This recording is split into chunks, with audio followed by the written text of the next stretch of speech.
Umpisa natin ang balitaan sa House of Representatives as resumes its probe into Pogo and drug-related activities and crimes. No? Let's bring in News 5's correspondent Camille Samonte. Okay, Camille, malaking pasabog dyan sa Quad Committee hearing.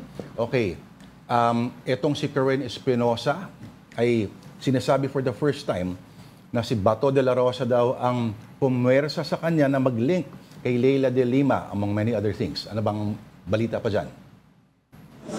Yes, Lord Denise, mismong si dating police chief at ngayon Senador Ronald Bato de la Rosa umano ang nag-utos kay self-confessed drug lord na si Kerwin Espinosa na idawi si dating Senador Leila de Lima sa illegal na droga. Sa pagdinig ng House Quad Committee, sinabi ni Espinosa na ibinigay ang utos na yan pagkabalik niya sa bansa matapos maaresto dahil sa pagkakadawit sa kaso.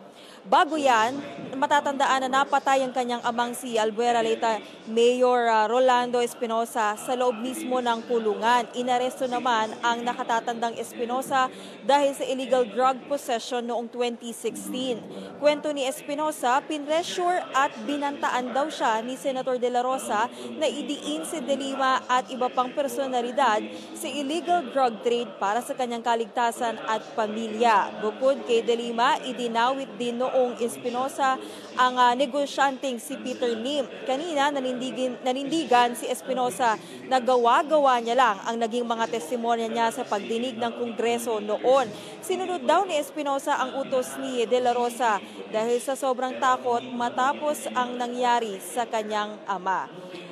Lord Denise, naging emosyonal din itong si Espinosa nang alalahanin yung mga panahon na hindi siya pinayagan ng mga pulis na makita sa huling sandali ang kanyang ama bago ito ilibing. Lord Denise? Okay, pakwento sa amin, Camille, doon sa hearing, ano ba yung parang naging set-up para aminin ito or i-reveal ito ni Kerwin? Ano ba yung pinag-uusapan dyan muna sa hearing before that bombshell?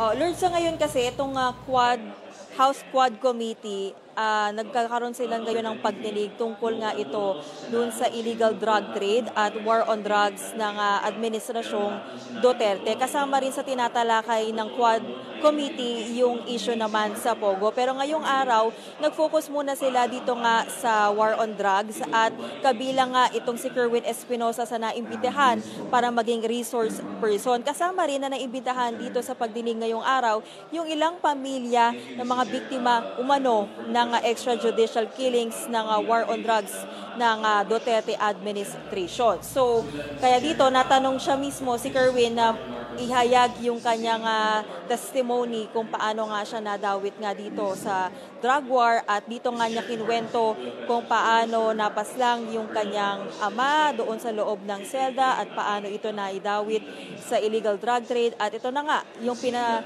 isiniwalat niya na mismo umano si Senator De La Rosa ang nag-utos sa kanya na idawit ang mga ibang personalidad sa illegal drug trade.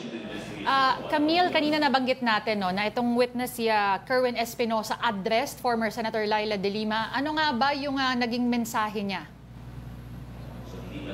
Alam mo, Denise, humingi siya mismo ng paumanhin kaya dating Senador de Lima at sinabi ni Espinosa na handa raw siya na harapin kung ano man ang magiging desisyon ni de Lima dito sa kanyang mga pahayag. Pero matatandaan na nag-recant naman na before pa itong si Kerwin ng kanyang mga testimony. Kaya nga rin ngayon, diba, na-dismiss na rin eventually yung kaso na isinampa laban kay de Lima. At meron din siyang mensahe na ibinigay kay Senador De La Rosa at sinabi ni Espinosa na sana raw ay magbago na ang senador at wag na raw gumawa ng mga kwento o senaryo dahil sa politika. Oo. Okay, Camille, alam natin noong 2023 nakapag-post siya ng bail at na-dismiss lahat ng mga drug charges sa kanya. No? Pero may binanggit ba kung meron siyang 84 counts ng money laundering? Ito ba, may binanggit ba kung ano yung status ng kaso na yun? At yung money laundering na yun ba ay may relasyon din, possible relation doon sa drug cases? Lord, kaugnay dyan sa money laundering case na isinampa kay Kerwin, hindi pa sila dumarating dyan. No? Ngayon, as we speak, tinatalakay pa yung mga drug cases na isinampa kay Kerwin na eventually ay na-dismiss na. So, yan parang yung dinidiscuss at the moment.